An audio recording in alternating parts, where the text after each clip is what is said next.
to a cloud. Arey, you started the webinar. 1 second. Just go back. Now we are already live. They should know all matches people have to reach before time. When you know.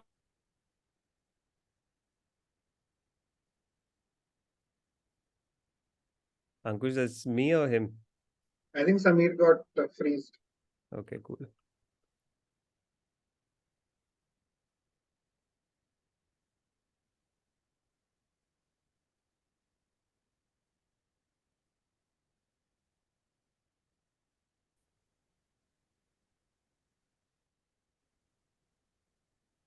Sameer, if you can hear, just make me host back again and then, but don't turn off your video.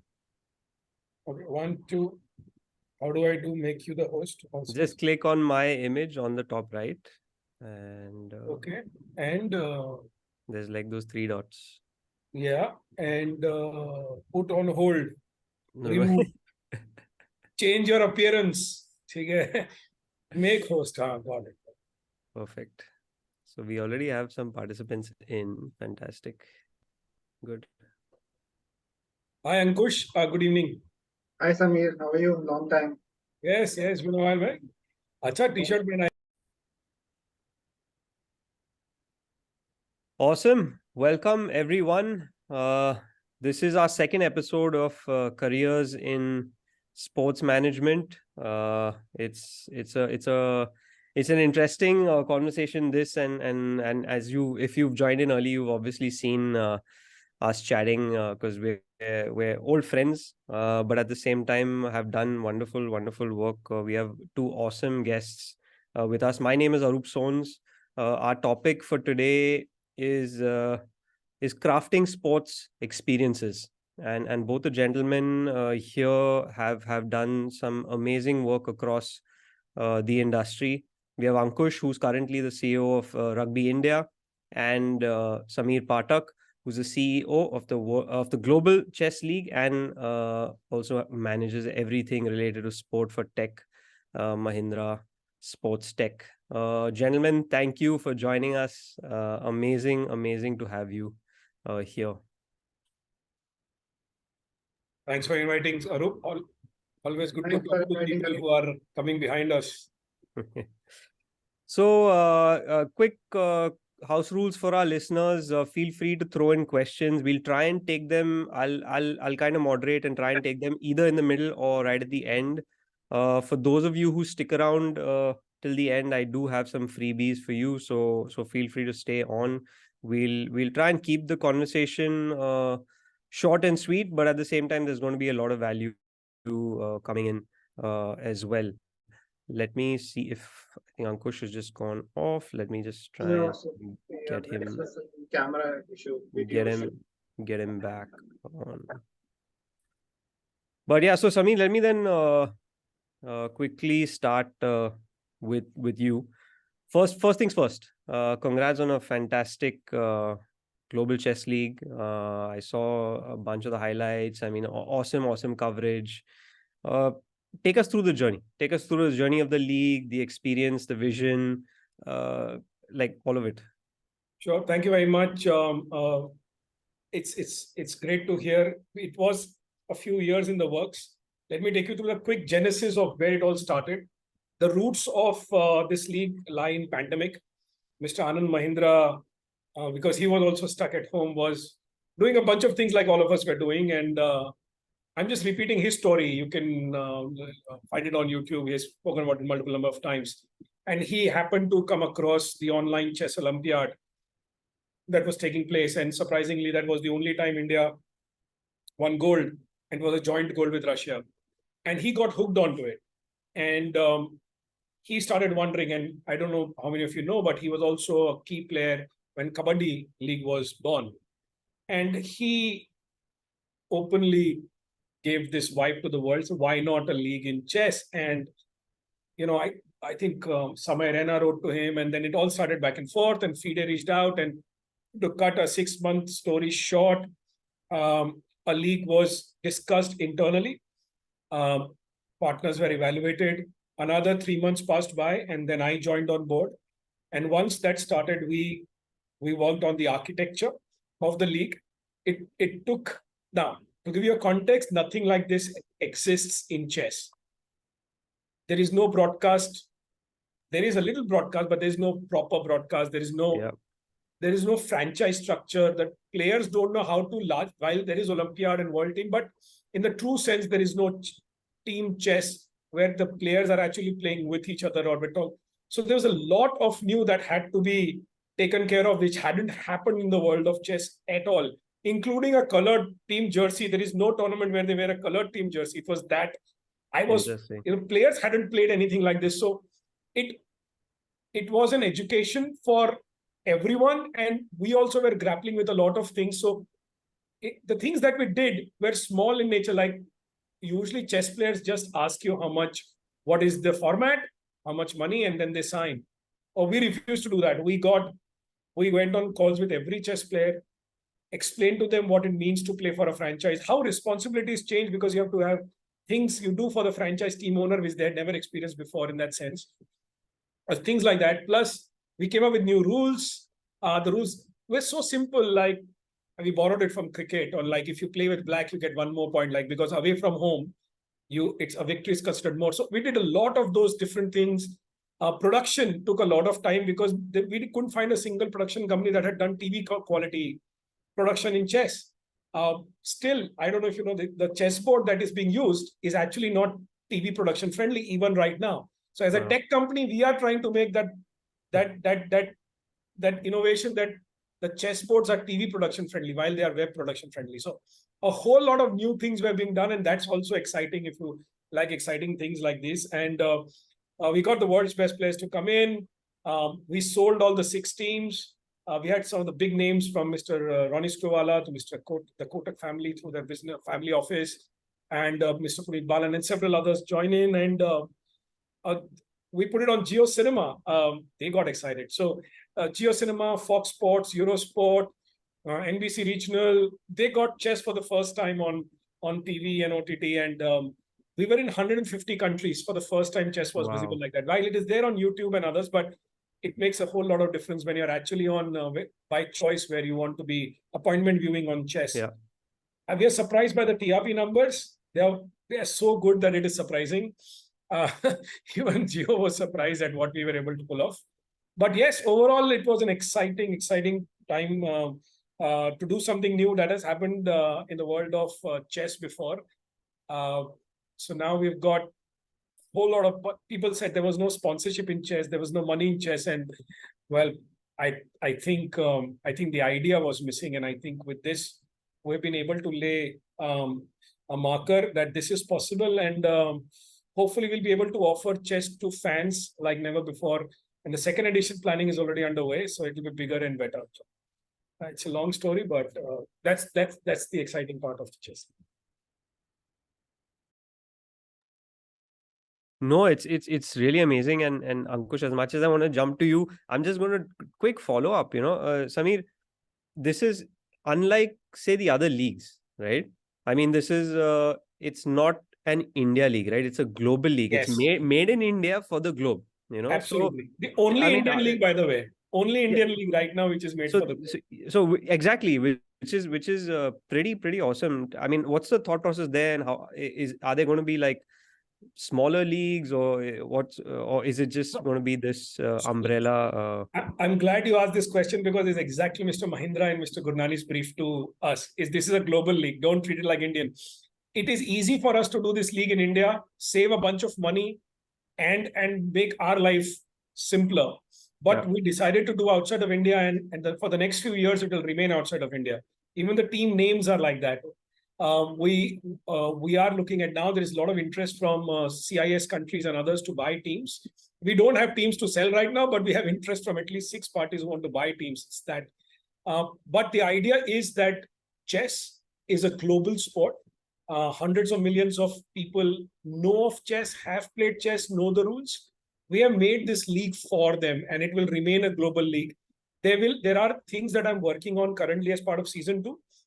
It will not replicate regional, while there'll be smaller tournaments, but we will be getting into a different subset like intercorporate or interschool or things like that. But for this, it's very clear brief that it has to be global. It has to, so Indian players, if they're good enough, will end up playing. If they're not good enough, if they don't rank in the top ranks, they will not play in it. So we only pick the Indian players who actually were good enough as per the global chess league criteria. So luckily we had 7 or 8 Indians, but there were as many from other nationalities. So for us, it's very important to make sure that we keep the focus on global. And the second focus is on team. We are not going to get into individual. It's going to remain team because nothing happens on team chess except for a couple of FIDE tournaments. So we've identified the niche that chess can be a team sport, including, say, a father-son or a mother-daughter or mother-son and father-daughter, those kind of things. We can make chess very experiential and fun. And we've identified that niche where, you can just scale up like no other. No, man, it's quite amazing, and all the best for the rest of it. I mean, this is just the tip of the iceberg. So It's there's a absolutely. We'll talk more lot once we coming. meet. There's a lot more coming, and there's so Definitely. much opportunity in chess that it's not even funny. Amazing. Ankush, you've been part of some fantastic firsts. FIFA Under 17 World Cup 2017 and most recently the FIFA Under 17 the Women's World Cup 2022. Tell us a little bit about the World Cup last year and obviously you faced a lot of challenges, delay, COVID, etc. But again, India's first women's FIFA World Cup. Tell us about that journey and maybe some of the challenges, but also some of the amazing things that you guys did. Thanks, Arup, and first of all, thanks for having me here. And I'm very glad that you mentioned it as India's first FIFA Women's Tournament, not as India's second FIFA tournament. Totally the first. That is great to hear. So, as you said, there were a lot of challenges. The tournament was initially supposed to happen in 2020, then it got pushed to 2021, and then the edition got cancelled, and India got awarded the 22 edition. A lot of things changed within the administration as well, within the IFF.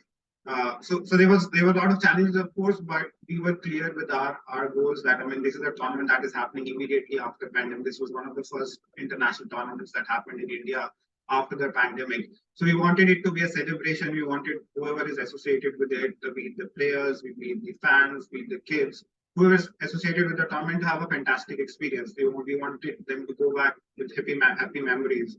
So that was our main goal. With regards to, say, the players, we wanted to give them fantastic training grounds, fantastic stadiums. So we had the first FIFA hybrid pitch in India, which was done in Goa. And given the fact that Goa was hosting majority of number of matches, it's important to make sure that the girls who were coming to play in India get fantastic playing grounds. We did India's first hybrid pitch. We really wanted kids to be engaged with women's football because while men's football has a lot of, people know about it. The under 17 edition that happened in 2017, people knew, okay, there are the future Neymars, Ronaldos of the world who are coming and playing. But when it comes to women's football, the awareness was not there. So the idea was to get people to sample the product first. And we wanted really kids to be engaged. At the stadiums, we created a fantastic festive atmosphere. So we had DJs playing. We had a fan zone at the stadium where kids can come. So we work very closely with all our stakeholders to bring in kids to watch the matches. So we got about 120,000 kids who came to the matches, experienced women's football for the first time, and it was a festive atmosphere in the stadiums. One of the very fond memories that I have of the tournament is the match between China and Mexico, I think. And it was a very close game, and the kids sitting on the China end were shouting China, China. On Mexico end were shouting Mexico, Mexico. So it was a fantastic atmosphere that we had at the stadium. And it was not only that match, even for the finals, we had about 26,000 people at the stadium. For the semis in Goa, we had a packed house, 10,000 plus people at the stadium. So it's not that we got only kids to come and watch. We had ticket sales as well. So for the finals, for example, we sold about 8,000 tickets, which is amazing. Which is, I think, for women's football, which is not very well established in the country. You're not India who's playing. Nobody knows about it. We were still able to do that. So that was satisfying for us. And I think everybody was happy at the end of the tournament, despite all the challenges that we faced. FIFA was satisfied with the end result. Teams were really happy with the facilities that were on offer for them. The kids who came in, we did a lot of legacy work as well with the tournaments. I think we had about 450 coaches overall, B, E, C, D, and E license, C license coaches. We did coaches, we did scholarship programs for them. So the idea was to improve the entire women's football ecosystem through the tournament, and hopefully we made some difference to it. No, man, it was fantastic. I went and watched a few games in Goa, and it was absolutely amazing. And of course, to see the kind of level of play, it tells you again, we as a nation, of course, have a long way to go, but things are moving and progressing, and we're hosting tournaments of this size and scale. Ankush, just quick follow up. We were, I mean, hosting the under-17 women's World Cup. It was just again post AFC Asian Cup, and there was a lot of I mean, that was tough, where there was a COVID outbreak and things like that. So leading into this tournament, operationally, how challenging was it? Like, I mean, obviously you couldn't have that happen again. So I mean, in terms of stakeholder management and really on the ground, so it was, tell us a little bit about that. Definitely a challenging situation. So the AFC Women's Asian Cup was a very challenging one, because I mean, 1 month before the start of the tournament, COVID was all settled. There was no cases coming in, and immediately that Omicron wave started around, say, the first week of January. The idea was to anyways do the tournament in bubble, but with the Omicron wave, the rate of infection was so high that even though without symptoms, people were getting COVID. So even within our team, like 1 week before the tournament, I think 30 or 40% of the team was down with COVID, including me. Wow, 30%. Exactly. So we were delivering international tournaments. Some of us was working in our hotel. We were doing a couple of shifts. So we had to be very proactive with the operational part of things. But I mean, unfortunate situation with the Indian team aside, the tournament went on very well. The level of play again was fantastic. The infrastructure was fantastic. So it went well. But again, it was a learning for us. So if you the under-17 2020 was supposed to happen in 5 cities. So one of the things that we thought was, okay, we may need to cut down on the number of cities. So that is why we added, say, Goa to the scheme of things, because Goa gives you that option. Even if the outbreak happens at a later stage, you can do a tournament completely in Goa, because you have a couple of stadiums that you can use. You have multiple training that you can use. You have a number of hotels in Goa. So it gave you that flexibility. So there's like a plan A, plan B, plan C, and probably a plan D also. We had those days. Okay, if COVID hits again, what do we do? Because the idea was to restart women's football, youth women's football, because the last edition of, I think, this tournament happened in 2018.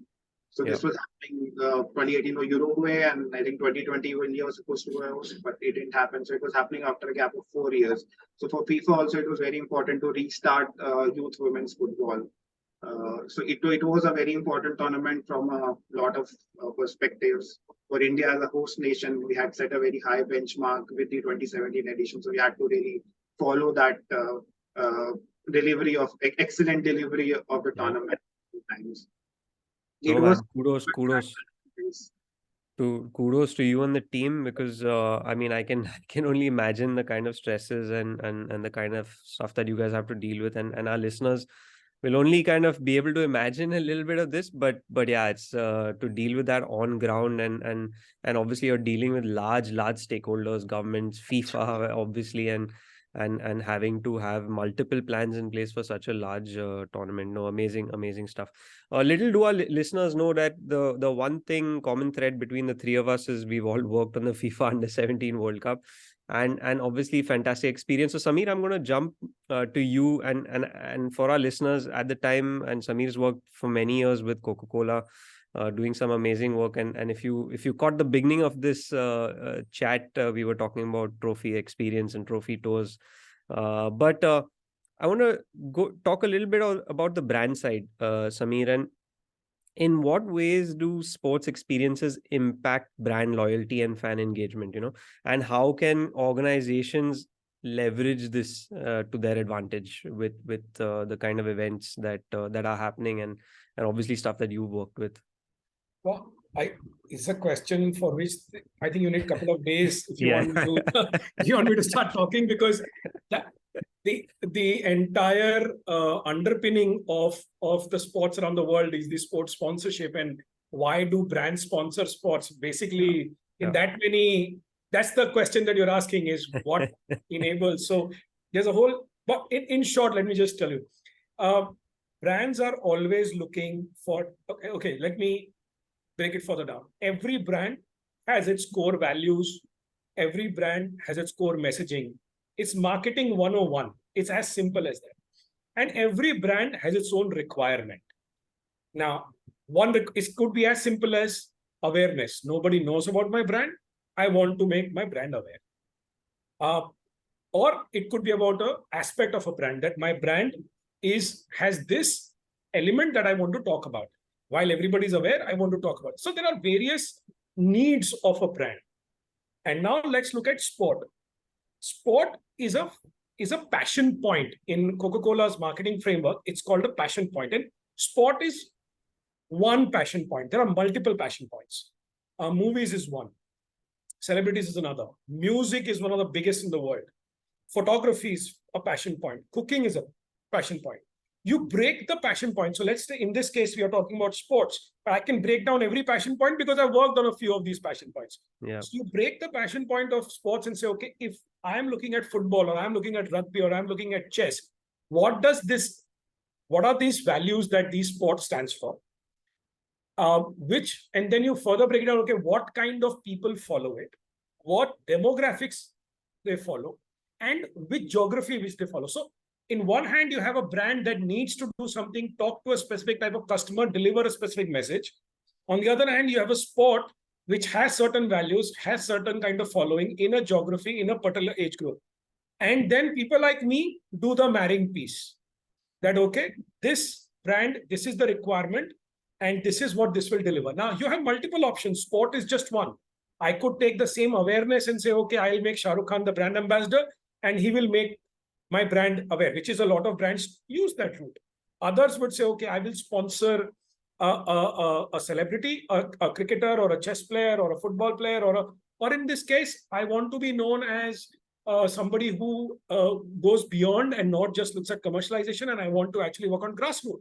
So they will sponsor the under 70, maybe a sport that is not as prominent, but work on grassroots. There's a lot of CSR funds also go in that direction.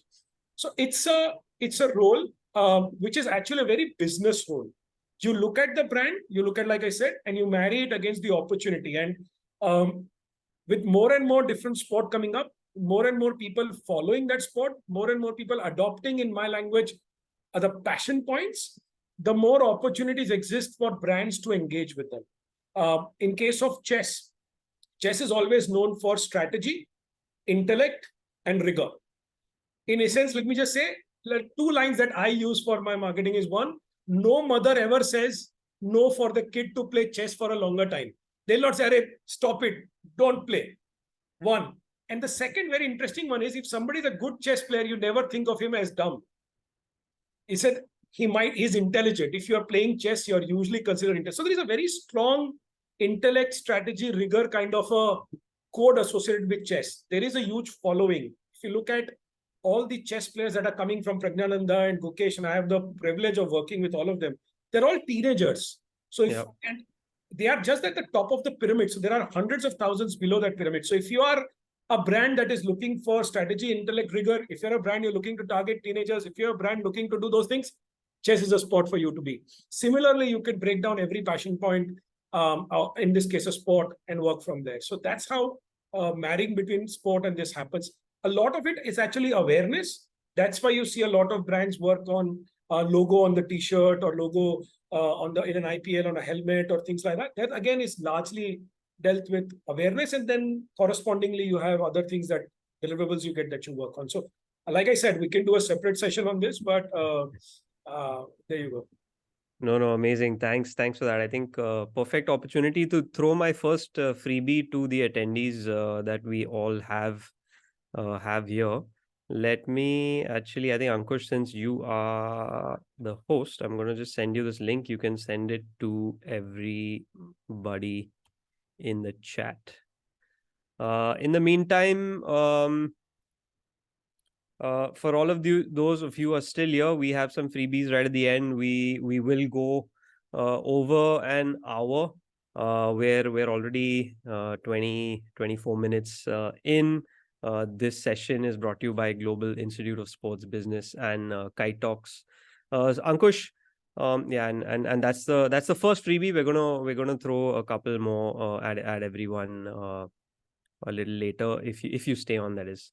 Ankush, talking about the FIFA Under 17 World Cup 2017, you were the project manager and volunteer manager. You had a again amazing role.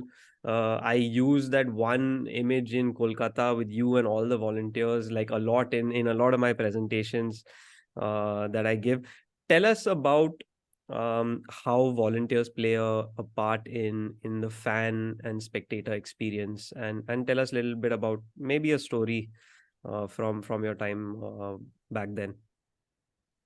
So volunteers, I mean, I would be very honest and say, I mean, volunteers are the heart and soul of any sporting event. Without them, no tournament is possible. Actually, I mean, they are I mean, they just have that jersey which says volunteer. There's no names attached to them, but they are the ones who carry everything forward. I mean, from 2017, I mean, just a recent experience actually. We had a wheelchair rugby nationals in Pune last weekend. It was a completely volunteer-driven thing. So, I mean, without volunteers, you can't deliver any sporting event in the country or in the world for that matter. So, one of my, I think, with regards to my appreciation for volunteers, again, I go back always to the AFC Women's Asian Cup, where it was so difficult for volunteers. They were out of the bubble, they were exposed to the virus, but again, their enthusiasm never died down. They kept coming back. A lot of them tested positive. But as soon as they recovered, they wanted to come back immediately and say that I want to be part of the tournament. So that is what volunteers do and it really uplifted the morale of the entire team as well. Okay, well, these guys, they are volunteers. They want to risk. They want to come out. They want to support. They want to deliver a tournament. So it was a surreal experience, and it was really motivating for all of us. And every tournament, I mean, I don't have words to describe the contribution of honestly volunteers. I mean, right from the time a team arrives at the airport, they are the first ones to receive them. They support them at their hotels. They support the fans at the stadium. They support the teams at the stadium. They support the VIPs when they come, the media. So they cater to everybody. Every functional area cannot function without the support of volunteers. And honestly, in the country, I've seen how people, I mean, for the 2017 edition, we really literally had to slow down our registration process because the number of applications that were coming in were far more than what we needed. So we had about, I think, 34,000 applications and 1,500 volunteers. So the task of selecting the volunteers also became a massive one. So we had to interview literally about 2,000 people we interviewed to select those 1,500 people eventually, and we had backup as well. So it's the same process that we did for the 2022 edition as well.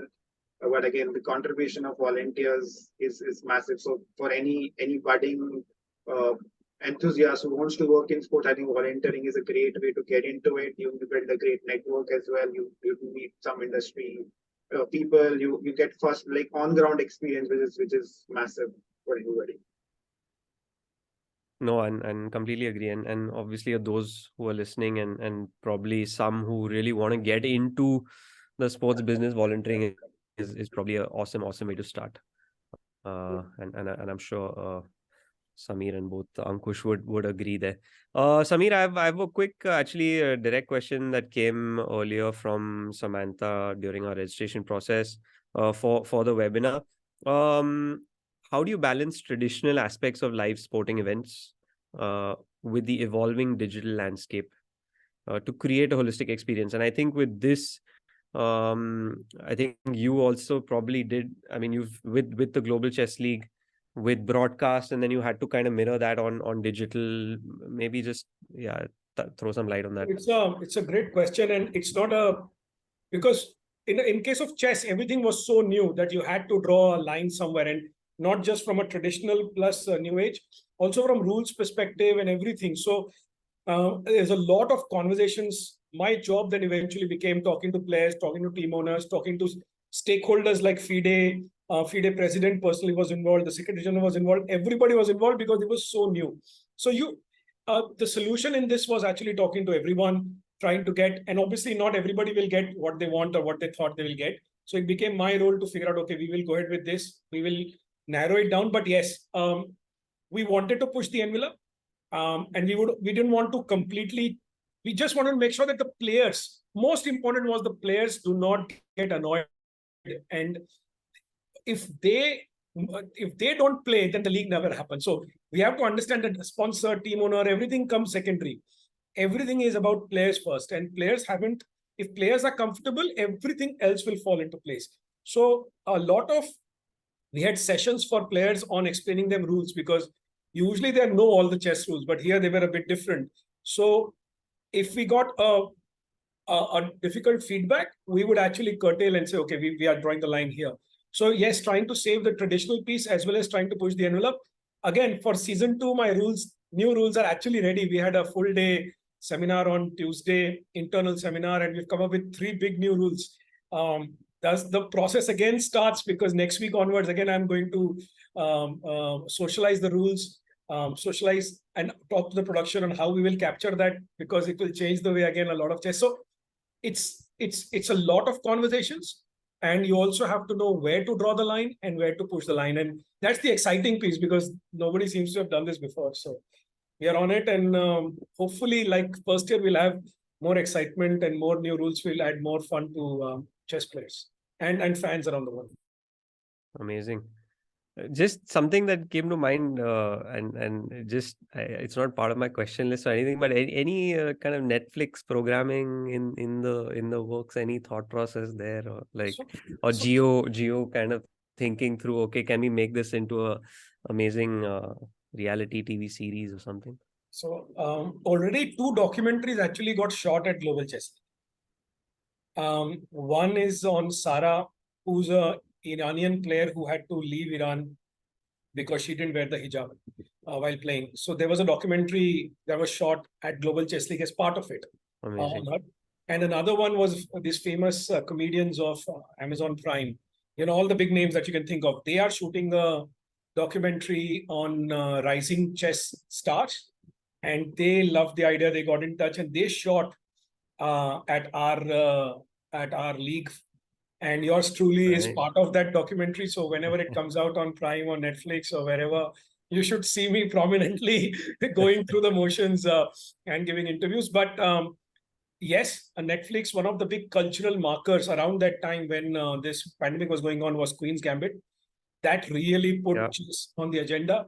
So it is something that is on the cards, but there are commercial considerations before. So in case of a Netflix or Prime, it's usually they have to sign off before you make something. Otherwise, you just have content and know where to go with it. So it is all part of the long-term plan.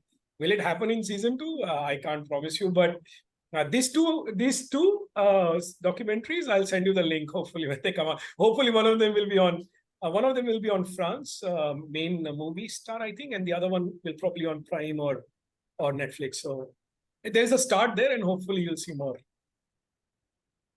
Awesome. Quick one digressing from the line of thought here. We have a question for Ankush. Why are Indian sports leagues not hosted year-long like international leagues? And it's kind of, this question is also, I think, pertinent because a lot of the events that we've hosted, international events, have I wouldn't say disrupted the leagues as such, but technically, like, most of the leagues are actually tournaments that we host in India. You want to throw a little light on that question just briefly before I jump back into some of our questions? So I think in terms of, and Sameer is also doing a league, so maybe he can chip in as well. So with my experience of volleyball league, the thing is that right now, the stage where we are in the sporting ecosystem in the country, people need to sample the sport first. I mean, or starting a league, starting a franchise, it's a cost-intensive thing. You can't start. It is a loss-making venture for an initial few years at least. So if you do a year-long league, the cost also keeps spiraling up accordingly. So the idea is to just first, in the first few seasons, create a great sample so that people create a great product so that people get associated with it. And as we have seen with, I think, almost every league in the country, they've slowly and steadily grown in terms of number of teams and number of matches and number of cities that they've hosted. So I think the industry is maturing as things are improving over the years. And hopefully in the coming few years, we will start seeing leagues hosted for a larger number of months, number of time. Like we have seen with ISL as well. I mean, ISL when it started, it was essentially a 2 or 3 month tournament. Now it is a full-fledged 6 to 8 month league. So it will happen with time, and it also depends on the sport as well. If people are really interested, say, I mean, and Sameer would get to know it with time as well, whether people really want to watch chess every weekend or they're just happy watching it over a period of 17 to 18 days. So yeah, that's not Arup, can I add a little bit Yes, more? please. No, you must. Okay. I second everything what Ankush is saying, and I'll add one more layer. For all of the people who are wanting to get into sports, I think this is a very important question for you to think from the other side. See, at end of the day, sports is a business. This decision of running is completely commercial. Yeah. If you give me audience for 6 months, I will show you a league that will run for 6 months. You give me an audience for 12 months, I will show you a league that will run for 12 months. Currently, only cricket has that kind of a thing, but IPL, because of other contracts from BCCI and other, there is a sustained audience through the year. That's why you have cricket, while it is bilateral, and then IPL, and then ICC take all the pieces away. But that's the only sport that comes closer. Everything boils down to fan interest and fan engagement. And eventually, the cost of doing it. So as time will pass by, like Ankush said, more and more commercial understanding will develop around this. It may not all be the biggest league. Volleyball league may end up being a 4-month league, profitable for everyone, or at least fulfills the objective of everyone. By everyone, I mean the players, because they have to be properly compensated. The team owners, they have to at least make money or look like they are going to make money. And the sponsors and the entire ecosystem said they got the value. If you get all these three things right, you can have a league as long as you want. Till all these three get them right, you will not have a league that will run long. Right now, like Ankush said about the chess, there is not a single tournament that runs more than 6 to 7 days. For me, it was a challenge to get a 2-week tournament done because nobody's used to a 2-week tournament. The players had to be paid twice because for them it was, I'm missing out on 2 tournaments by playing here. So this whole ecosystem has to come together, and it is eventually a business. It has to be powered by commercial considerations, and for commercial considerations to come in, viewership and fan interest have to come in. The moment you solve for fan interest, I can make a tennis ball, cricket, or any sport you want a year-long league. Show me viewers and I will make a league for you. It's that simple. I hope you got the gist of what I'm trying to say, because every league's success, failure, longevity, duration, everything is anchored in the P&L Excel that a league owner or a person like Ankush, me, or Arup are looking at. Everything boils down to that Excel eventually. No, you're completely right. Since we're on this topic, it's actually pertinent, and I've just pulled it up from some of the questions that have come in.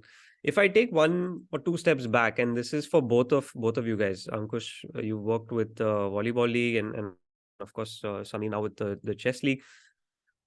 Can you maybe break down for our audience, to start a league, really, what are the first few things that you kind of need to think about? Like, what are your must-haves, and then eventually getting to your good-to-haves, right from the get-go, to ensure, and like you said, it's a business, right? To ensure that it's sort of commercially viable, maybe not from right in the beginning, but at least going forward. There has to be a story. Ankush, would you like to go first, or? No, Sameer, go ahead. Okay. So, Arup, I've answered this question on a YouTube interview about 5-7 minutes long. I will put that link here. I think it was a good answer, but I'll give a shorter version of it. There are a lot of moving parts in a league, especially in a league. Lot of moving parts. Beginning with players. Who is going to play? First, you have to sort out who is going to play. In our case, luckily, we got the best in the world from Magnus Carlsen, world number 1, Hui Fan, world number 1, women and men, both sorted. That's the kind of audience, and we lay the marker on the ground that the world's best are playing. So that is one. Now, that necessarily is not true for every, like the tennis league in India does not have a Djokovic or a Federer at its prime and things like that. So first and foremost is you sort the player, because that determines the level at which you're going to play and how commercial considerations. Without players, you will not have a league. So you may have team owners, you may have venue, you may have sponsors, but without players, there is nothing. There's no league. First you sort out is that. And second and most important is support of an official federation. While it is important, it is not necessary. What it does is it gives at least players, and especially in a game like chess, which is newer to the world of commercial, it gives confidence to all the other stakeholders from sponsors and team owners that this is not a Gully Ka tournament. It is not being started in a street outside. I know what the challenges with volleyball league, and I followed it very closely.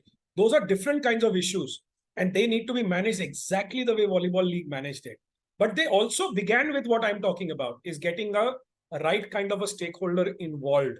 In our case, it is FIDE, because that's the equivalent of ICC or FIFA in chess. So these are the two things that get you, one, the stake in the ground, and two, the player. So once you have that, then you build an architecture on top of it. Okay, what is the kind of money it takes to build this? Player fees, execution cost. Once you have that framework ready, then you build, okay, how much more money do I need to put in marketing, reach? And more importantly, what does your product stand for? For us, it's the first ever. By the way, I forgot to tell, it's the only one of the rare leagues, professional sporting leagues in the world, to have mixed gender teams. Men and women play on the same team, which is rare to a world of sport, forget to a world of chess. It's even in chess, you have women's team separate from men's. We got both of them on the same team. Amazing. Now, we take pride in that. So we created that product. It'll be first for television, first mixed gender, innovation, all of that. And it is first. And that's the product we took to the market. And we priced it in a premium. So it will be a premium because you can make it. By the way, we can all three of us put together and create a chess tournament with a measly incomes, at least from my perspective. It's not that difficult to do a chess tournament.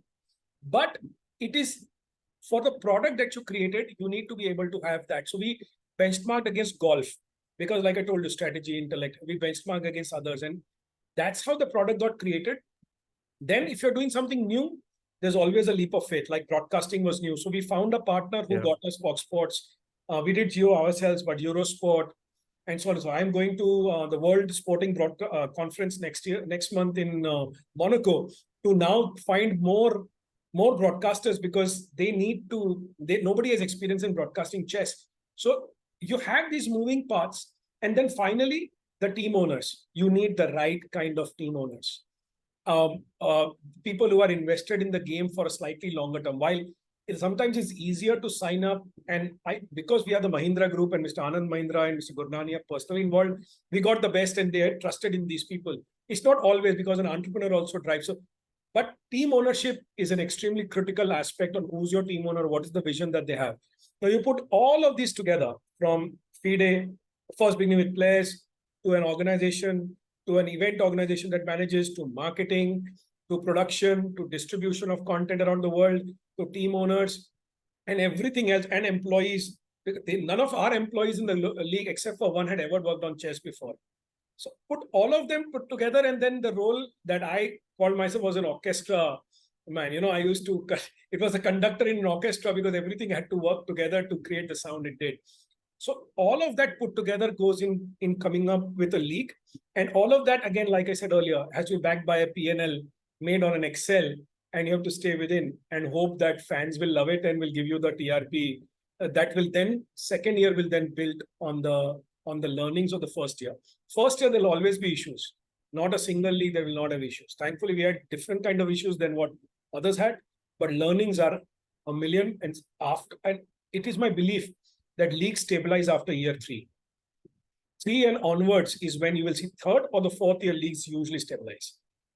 If you last that long, usually everything settles, from audience to player expectation to team owner expectation to employee.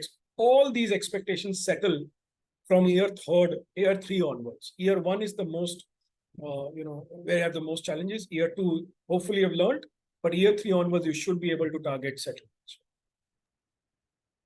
No, awesome.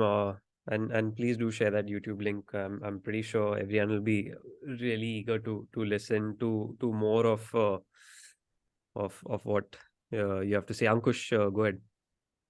Yeah, so I mean, whatever Sameer said is absolutely correct. So from my experience of volleyball league, it was the same thing. So we had to identify the right set of players, how many foreign players, how many Indian players, what kind of foreign players do we get, like in a sport like football. It's easier to get a foreign player because there's so many agents working. Like in a volleyball, it's not that easy. So we had to figure out what kind of players we want. Then budget again is a constraint. When you don't want our franchises to be paying $100,000 for our foreign players for a month. So we had to find players who fit into that budget but have a great profile. So we got a couple of Olympians, we got an double Olympic medalist to participate in the volleyball league. And the second most important thing for us was to create a great television product. Because whatever leagues that we do, it has to work on television. If you don't work on television, you can't sustain in the longer run. So year one, we wanted to create a nice TV property which is sampled by people. So we promoted it quite aggressively with the help of Sony, with the help of a lot of influencers. So we got and identifying what are the key markets for you. So for volleyball, the southern belt is your Telangana, Andhra Pradesh, Karnataka, Kerala, Tamil Nadu. Those are the stronger belts. So we had most of our franchisees from this region itself. So that was important to identify what are your markets where volleyball is popular right now. You make it strong over there, and then from there you move to other parts of the country. So that was kind of the conceptualization that we did during year one, and the results were great. We had I think 22 million viewers in season one, and now the league is going from strength to strength without the federation as well, which makes me really happy as well. Arup, I'll add one more thing. Yeah. One of the innovations, and we had a player auction. To be honest, we couldn't in chess. There is no history again of auction of players, and the word auction couldn't be used because FIDE wasn't comfortable with it. And to be honest, they said we operate in all part of the world, and auction of players is not something that we want to, where people are putting money against it. It has different connotations in different part of the world, and you are a global league. So we changed the name from auction to draft. One, draft is something, so we don't call it auction. Number two, we removed money out. And in fact, I devised a whole new point system. So we had a point-based auction. Every rule had to be thought, and we did simulations on the rules. So we called it draft. We had a point-based.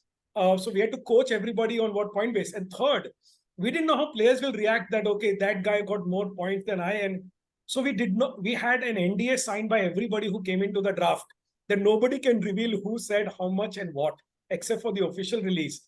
And it was recorded only for audit purposes. Nobody was allowed to record. Nobody was allowed to talk because we didn't know how the players would react. So that whole recording remains in my office, and nobody has access to it because we didn't know how. So you look at, like I said, all the moving pieces. You look at what works, and then you find a midway. And the team owners who had come, they said it was the most fun auction we had, or a fun draft now, as we call it, because there was no money involved. But the rules were almost, they said we are playing chess with this draft. So I came up with a pithy lines a little. Welcome to chess, but the message that I want trying to convey is that we are trying to break new ground. You have to think outside the box. It cannot be the same old. You have to look at all your stakeholders. You cannot miss out and say, okay, this is more. But there is importance of players and importance of money, but you have to look at it from multiple angles before you create a product like this or even run. We still don't know how to. Do we do an auction next year or not? Or do we do point-based? We're still in the discussion stage. But that's how you look at these kind of conversations. Just to add to one of the innovations that we did for Volleyball League was to change the format. So traditionally, volleyball is a 25 best of 20, like every set is 25 points. Whoever gets that wins the set. So we changed that because in that there is the matches can go as long as possible. But Sony, with our broadcast point of view, we needed to have a match finish in 90 minutes. So we had that time frame. So we reduced. So every set was best to 15 points. Even at 14 all, whoever wins the 15 point wins the set. We introduced things like super serve. Super Point, which were great for us from a sponsor perspective as well, because we can then sell it to a sponsor. It was a Penna Cement, Super Serve, or I don't Peter England Super Point. I don't remember that right now, but those were fantastic innovations. And when we had the World FIVB, the global body for volleyball, when they came for the finals, they were like amazed to see these rules, and they were like, okay, we need to contemplate. Maybe we need to implement that at a global level as well, because this is how the sport is. It's really innovative, because ace in volleyball is a very unique thing. It doesn't happen very often. So now it really helped our Indian players also improve, because foreign international players, international teams, the better going ones, they are very good at serving, which was a weak point for Indian teams. But it helped them excel. So we were in the training, we could see players who were just practicing how to do an ace because it gives them 2 points. Again, for referees also, it was a very new thing. So I remember a very interesting. So one day before, I think the start of the league, season 1, we were deliberating, okay, if a super point happens, what should be the signal that a referee makes? Because these are things that don't exist. So if it happens a super serve, what should a referee do? So we kind of came up with symbols and things that referees should, because referees also, I think the first couple of matches, they were also confused what to do now, because they are not used to camera, they are not used to super serve, they're not used to super point. But it was a great innovation, I think, and hopefully that comes to global volleyball as well soon. So, Arup, one interesting thing, and especially for the audience, and what Ankush just mentioned, is these innovations. Actually, young people influence a lot of this. You have young people like your audience, they come in with not the notions. If somebody has spent a lot of time on a particular sport, they usually are unable to think. But people who have not spent, so we've even in chess, we had as simple as coin toss. Why don't you do a coin toss in chess to determine black and white? We had all white versus all black. They're very simple innovations that came out of discussions with young people. Said that why can't we have from this sport? Why can't we borrow, shamelessly borrowed from different sports? And the young people in my team said, okay, go find what you can from others and what we can bring to innovation. So this is where at least from the fresh mind and fresh inputs, the inexperience helps in these cases rather than the experience. Agreed. No, amazing stuff. Yeah, this is I'm glad you guys throw in stories and some of the interesting innovations from your experiences. You guys have mentioned stakeholders a couple of times, and Sameer, of course, you've mentioned players being the key stakeholders. But I want to jump to the other side of the spectrum, which is people on ground. And just as we kind of look to go to the end of this discussion, it's more on the management side. People, I know we spoke about volunteers being really important, but at the same time, a lot of our audience here are people who are interested, students, young professionals, others who really want to also upskill. So I think it's a question for both of you, and Ankush, maybe you can go first. What sort of skills and expertise do you look at with people that really want to get into certain roles in sport, be it events or leagues or things like that? And is there something really specific or is it generic? And from your experience, feel free to throw in stories if you like. In terms of, I think, management people that we hire, from my experience, whatever we have hired, say for volleyball league and for the 2022 under-17 World Cup. So mostly we have gone with young professionals only, because we wanted, for the 2022 under-17, we really wanted to give young professionals an opportunity to be associated with the FIFA tournament. So some of the skills that we looked at were educational background, was of course important in that. If somebody has a sports management a degree or masters, it really helps. It is like the first level of screening that you do. Okay, fine, this guy has done masters, so there is a genuine interest or passion to work in sports, even though that person may have limited experience. So that's kind of that first filter. And then you speak to the person, understand what are their interests. If somebody has worked, say, previously in media, in social media, you can easily fit them into that role. If somebody has done some kind of an ops background role, you can fit them into event operations, venue management role. And again, if somebody does not even have experience, that's absolutely fine, as long as you can demonstrate that you have good business acumen. You can handle pressure, because especially working on events is a lot of pressure. You have to be very hands-on.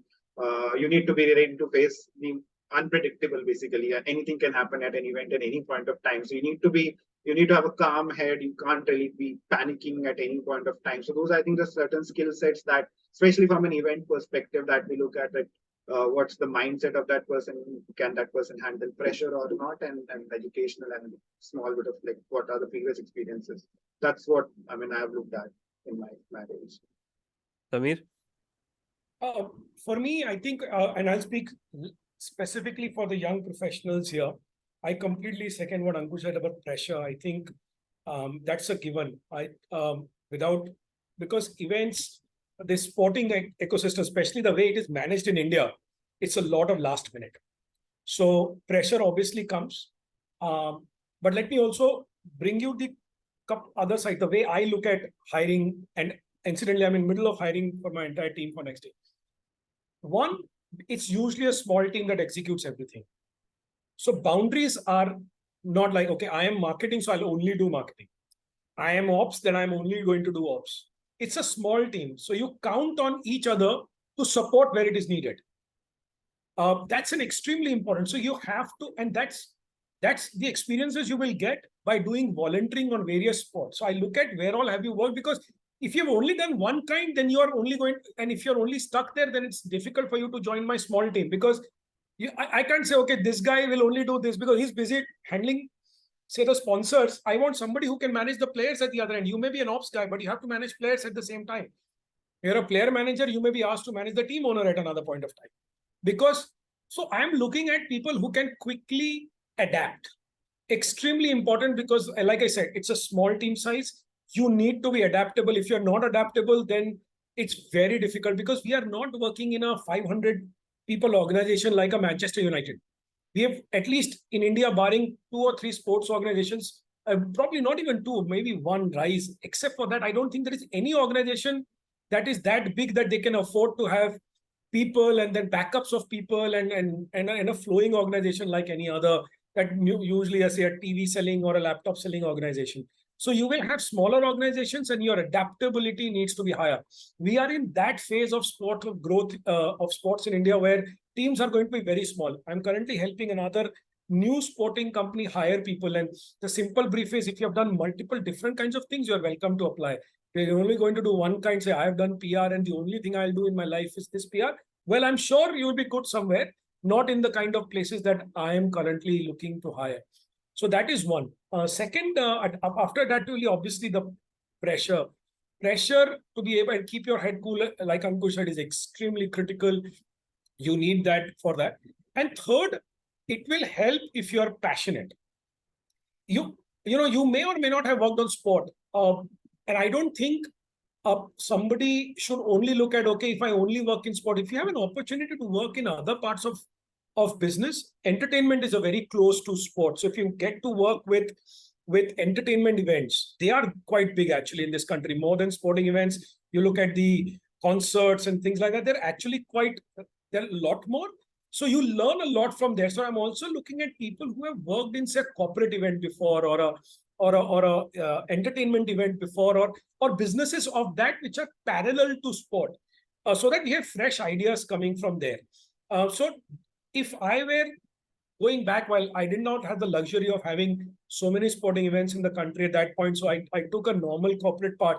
But if I have an opportunity at going back 15 years, if I have to choose between two, okay, one role I've done multiple times, but they have got an opportunity in entertainment, which is different and will add, I would now pick entertainment because it will add more and I'll be able to offer different things going forward.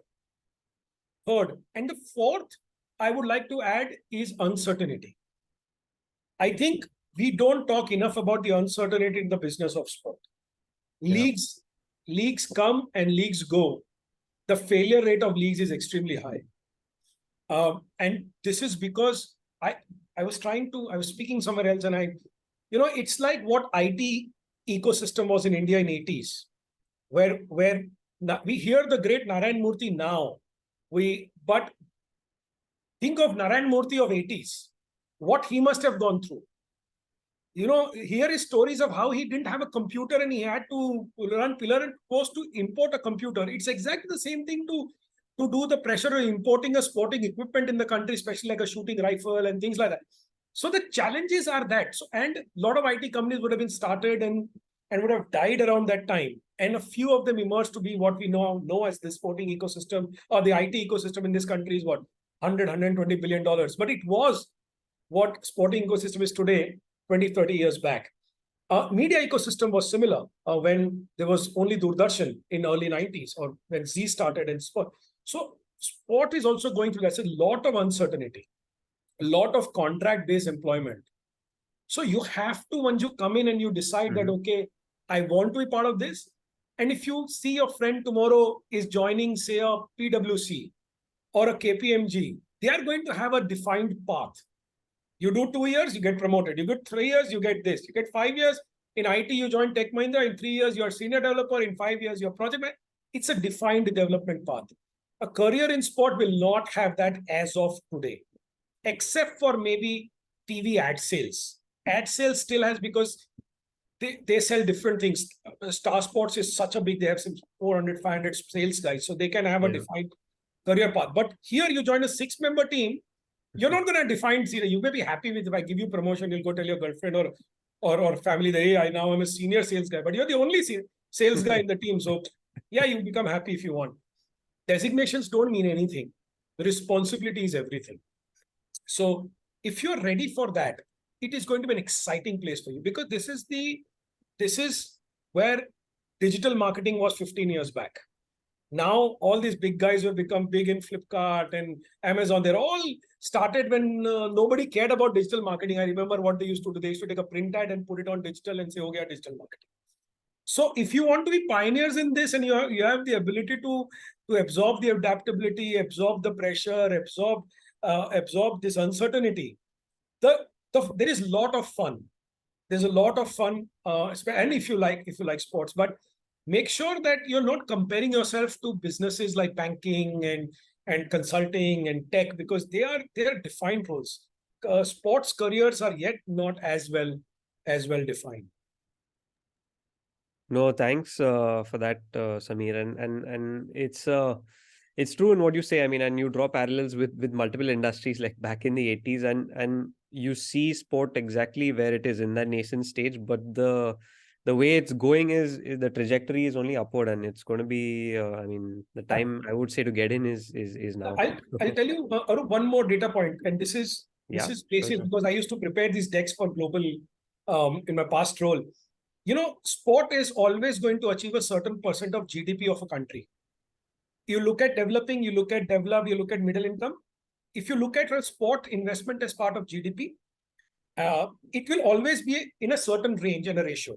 Australia, US, Europe, they all sport investment, from stadiums to everything, everything is, so it is a business. It will reach regardless. As long as our economy is growing, sport will go faster than the economy, because it's currently behind. So in 10, 20, 30 years, as we grow, it will always grow faster. Yes, when you're growing faster, there'll be stumbling. A lot of leagues will stumble, a lot of projects will stumble, but it'll always grow faster. So from a pure macroeconomic sense, also it makes sense to be in sport, as long as the ability to last longer.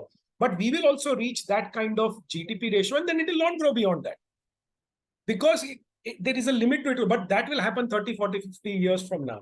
Right now, if you look at the growth of sports as purely macroeconomic, it's growing at faster than GDP.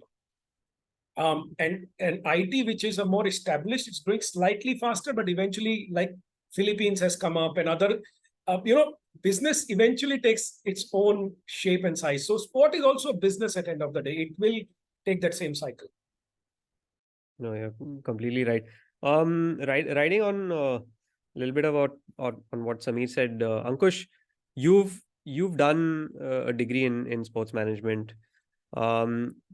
Tell us a little bit about, from an employer's perspective, employability. Is it important to have that kind of educational background?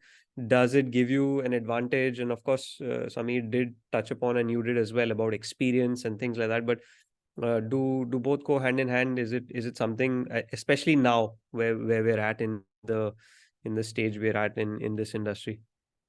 I think in the current stage, current where we are in the sporting world, how India is in the sporting ecosystem is growing, it is important. I think maybe 10 years, 12 years back, it was not that important because the industry itself was very small. So when I did in 2014, I think the value of such a program was not that profound. But now, as the industry is growing, it's important. I think people have that skill set because what it helps is it helps you develop an understanding of the whole ecosystem, how the sporting industry functions.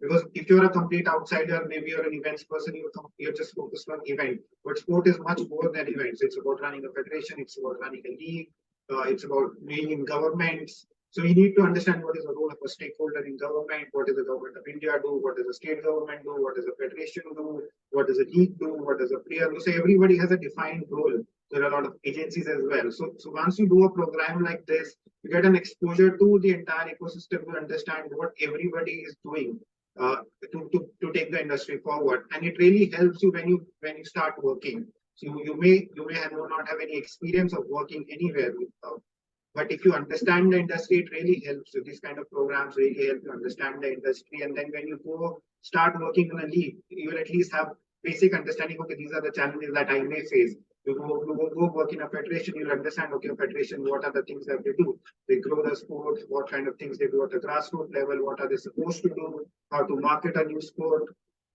If you're working in a government, what kind of, how do you completely streamline the processes, be it Khelo India, be it the top scheme, be it the various programs the government is running right now. So you get a basic idea so that you're well informed when you start working in them and you can take better informed decisions. You can support the organization much better. So these kind of programs, I think, are quite important. I think in current scenario and the way industry is shaping up, the way we are growing up, like Sameer said, our economy is growing. The sporting culture in the country will grow as well. There'll be more and more jobs in sports in the coming 10, 15 years. So having somebody who has done sports management right now, it will really help them out. No, thanks for that. And just I mean, a lot of these programs give the opportunity to kind of network with industry professionals, and this is just riding on that. There's a question for you, Sameer, from Dipayan.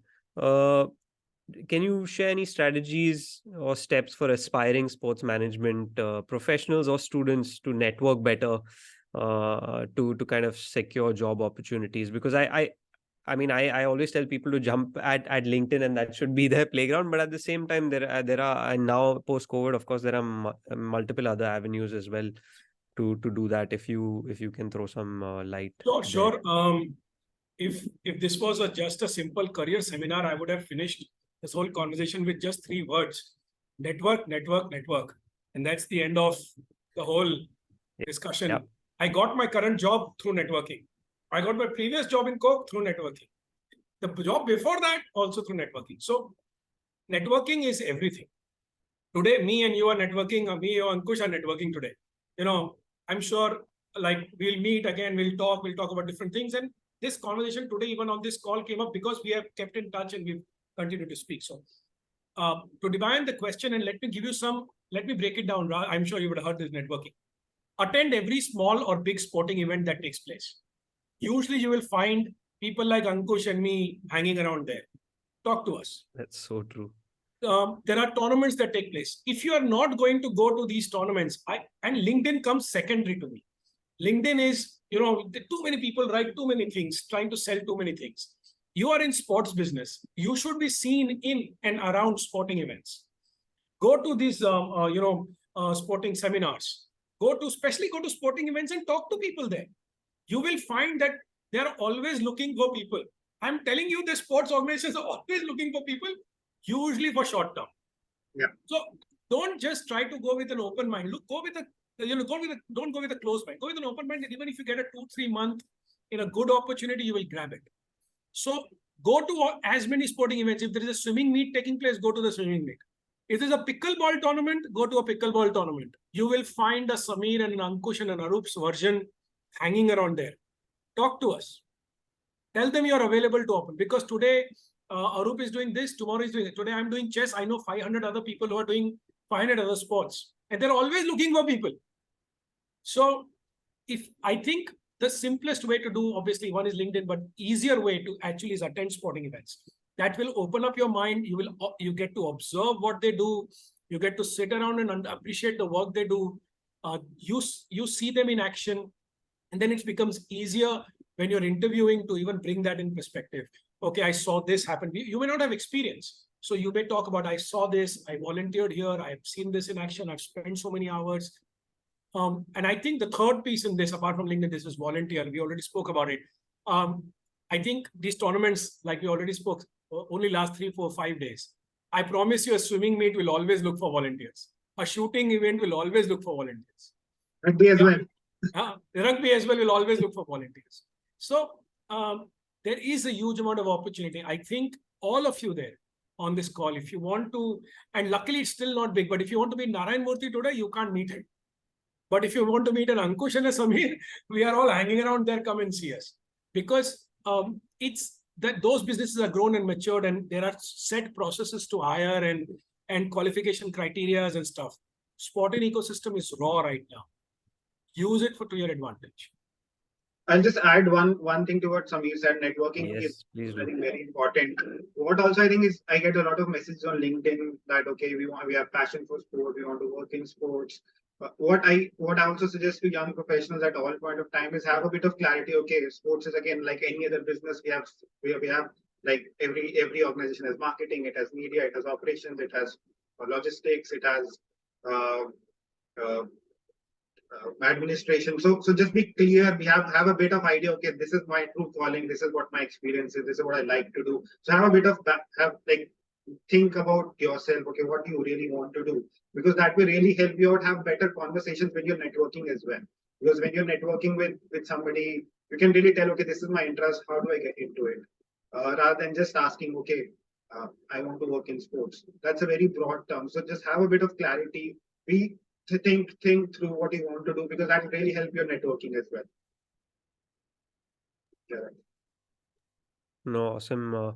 I'll just take 1-2 questions from the audience because they're throwing them in. There's some very good questions in Q&A. I think Mansi has some. Yeah, that's what. So I'll just take up that one question from Mansi. Mansi, if you're still here listening in, and of course for all those still here, you guys have been an awesome audience. You've been here over an hour. Thank you.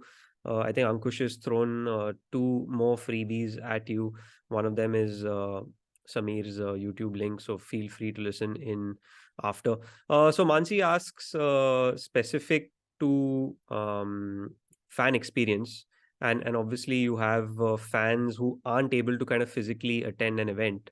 So in terms of, again, how important is it to kind of segment fans? One is on and off the field or online and on broadcast. And again, what are the challenges that that pose to when you're pitching to brands, in relation to kind of fan experience overall? Sameer, you can. If I have to do, if there is a learning for me, it is this topic. I'm extremely passionate about fan engagement. That was my job at Coke. Plus, this is something I want to do PhD on. I'm really excited about fan engagement. And it's a very important question because most people don't understand, and it's framed also very well. I must credit Mansi for it. Now, 2 ways. Number one, you're absolutely correct. Currently, all that is being done is for fan experience for people who are in the stadium. And even, let me tell you, it is also shit. I have traveled around the world. I have been to all the major sporting events of the world, from FIFA to Cricket World Cup to, English Premier League and Major League Baseball. It's God level. We have not even scratched the surface of fan experience in stadium. Forget it. Toilets are not very good. In fact, I just recommended a product last week at Tech Mahindra on how we can use technology to do that. But anyway, all of that aside, let me tell you what you can do. So you have to break. Again, the second part is, if you remember what I'd spoken about for a sponsor, what they come in and look for, awareness and distribution. And giving you an example of all the big brands, especially my experience at Coca-Cola and then the rivals Pepsi or P&G and some of the other ones. They don't look at event only from a pure engagement of audience in stadium and the logo being visible on television. A lot of grassroots work takes place. That's also fan engagement. A lot of fan engagement. So right now, I'm sure there are, with Cricket World Cup coming up, Thumbs Up is the one that they're advertising. You can look up, there will be promotions on Thumbs Up bottles and Thumbs Up cans and Coke bottles and Coke cans. All of that is also fan engagement. So there is fan engagement at shops as well, at shop level. So when you have FIFA, the planning is actually a year and a half at Coca-Cola to plan fan engagement, because that's the kind of money and time they invest in. A lot of brands currently in their entire thinking cycle only does fan engagement during that 20 days or 25 days, or in case of IPL, that 60, 65 days, or maybe 10 days more, 75 days. But if you have an opportunity, you can actually plan all year long. I remember on all the project that we all worked on, the under 17 FIFA men's boys World Cup, the entire, I remember it was what, 100 million fans that were being engaged, and the whole agenda that was driven around it, using trains and bringing in people, all of that is also fan engagement. So yes, brands will also have to mature a little bit. People who work on this field, which is marrying brands with sport, they also, so it is becoming a bit more mature, but they also have to work harder on justifying that spend, because end of the day, the brand manager is going to ask, how is this being justified over and above the sponsorship money? In Coca-Cola, the ratio is 1:3. If your sponsorship is 1, are you spending $3 on top of it to activate the brand? In all Indian brands, apart from most of the Indian brands, is 1:1/2, is 1 on sponsorship and ₹0.5 on activating it, or even lesser. Rarely have I seen 1:1. That's the difference. And once you've cracked that formula, brands will, and you will have to give them what you call ideas and thoughts on how. So if you can crack that, the world is yours. And one of the ways you can do that is technology. So I'm, as part of the second role that you mentioned, one is CEO of Global Chess League, the other is sports tech, marketing. We have a product which offers leagues and teams all year long fan engagement. It's called Fan Next. So solutions are coming. Our solution is deployed by teams around the world and leagues around the world. India also has a couple of Indian leagues and teams also have it. So you will see that solution coming. I think if you can figure that piece out, and as market matures, as sport matures over the next 5 to 10 years, you will see a lot more fan engagement outside of the stadium using technology, and it will only become better from here on, because this is an area that still needs to grow. No, amazing. Thanks for that. Ankush, I know Sameer spoke about sort of the volunteering side and where you need to attend events, but Govardhanan has thrown us a question a little earlier in the chat about volunteering. And well, let me kind of just change it a bit. If you don't attend events, is there any way to kind of get notified to be a volunteer in any of sports or leagues or things like that? Or is there a platform, or have you come across, or is it really just your proactiveness? I think right now in India, it's all about your proactiveness and LinkedIn and networking that gives you these volunteering and internship gigs. But when I was in Switzerland, when I was doing my master's, so in Switzerland, we had this, there's a portal for volunteering basically. So all the events get listed on it and you can apply for volunteering to whatever. So even if there is so I volunteered at district judo competition, at World Archery Championship. So I did a lot of volunteering gigs while in Switzerland, and there was a portal that gave us that information. But it's something that's again a technology thing, and somebody can easily work that out. But if we can crack that out, it will be really helpful for federations to kind of get access to who really wants to volunteer for these kind of events, our national championships, our district championships, our state championships. I think Halo India started something very recently, where if you're interested in volunteering, you can register on the portal. And I think NSRS portal is what they're calling it. So it's a need of the hour, but right now I think we don't have that in India. Arup, I'm just going to step in and say, I think it's a fantastic opportunity for you. And I'm happy to put my hand up to create this. My first job was at timesjobs.com. I know, it's like a job, and eventually it can turn into sports courses, but it also can be sports jobs. I'm happy to take it offline and actually create. It's not very difficult to do this. I think it's as we mature in this sporting market matures. I think sports volunteering, sports jobs can have its own portal. I'm happy to work with you and Ankush, you're welcome to be part of it. But Awesome. there's a huge opportunity there. With you, Arup, the misfits volunteering thing that I was referring to, you just have a look at the portal. It's a very clean, simple website where you get information on all kinds of events happening in Switzerland at any given point of time. No, cool. I'm definitely going to reach out to both of you for multiple things post this conversation, and I'm pretty sure a lot of our listeners are also going to do that on LinkedIn. I'm going to cap this conversation. We've had some wonderful questions, wonderful insights, knowledge, stories. Appreciate you both taking the time. Any closing thoughts for the young professional students? I mean, how they could set themselves up, or anything, any advice, closing advice for our listeners? Ankush, you can go first.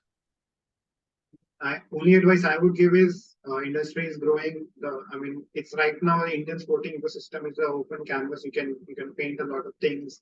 So just be curious, be aware of what is happening in the industry, identify your areas, your core strengths, where do you want to be 5 years down the line, 10 years down, where do you see yourself in the sporting ecosystem, and then make the right moves accordingly. Network, as Sameer mentioned very rightly. Do that, reach out to your peers. If you identify, okay, this is the kind of work I want to do, identify that person, reach out to that person, try and learn from their experiences, and then make your own way into the industry. It's going to be massive. I think I see next 10, 15 years are going to be massive for Indian sports ecosystem. There's going to be a big boom. There's going to be a lot of leagues, not only national leagues, state leagues, domestic leagues. So the market is going to massively explode, I think, in the next 10 years. So this is a great time to be in sports, honestly.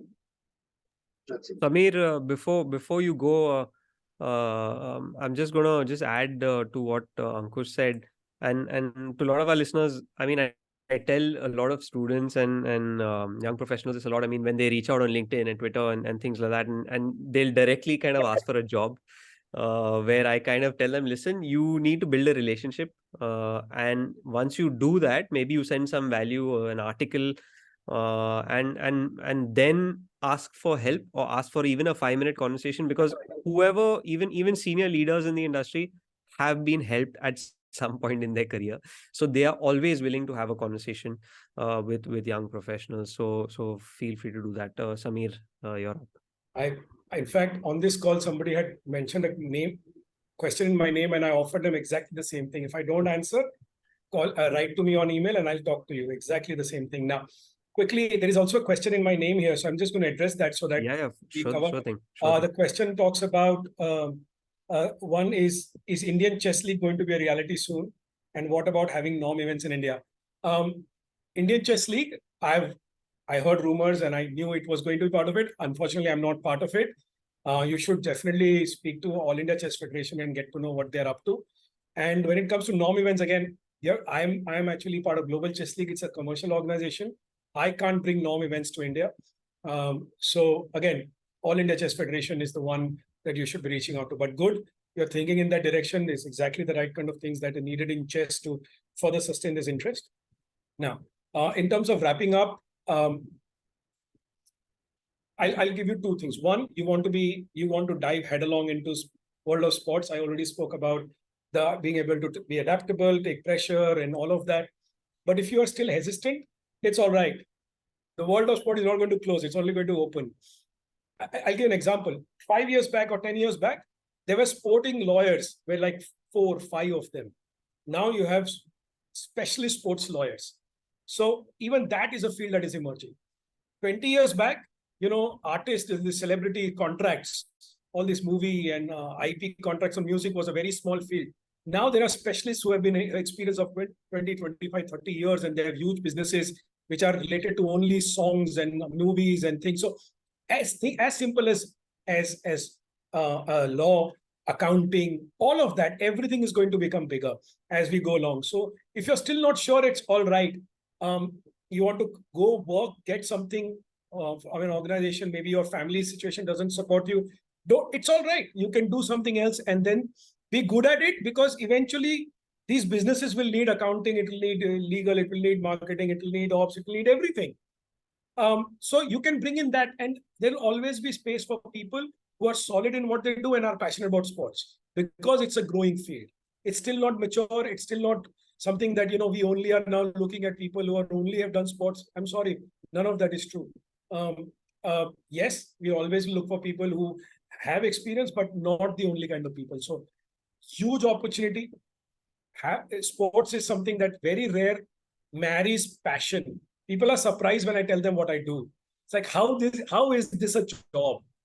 How is taking the Indian Cricket World Cup trophy around the country a job? Why do you call it a job and be paid for it and travel? You know, it's that amazing to be part of the sports world. For me, while Arup, our friend, is showing off all that good stuff he has on his back door, there is a ticket I can see. I have that as well. There is a FIFA flag in the back. Even I can show off all the stuff I have. But this is all my war stories.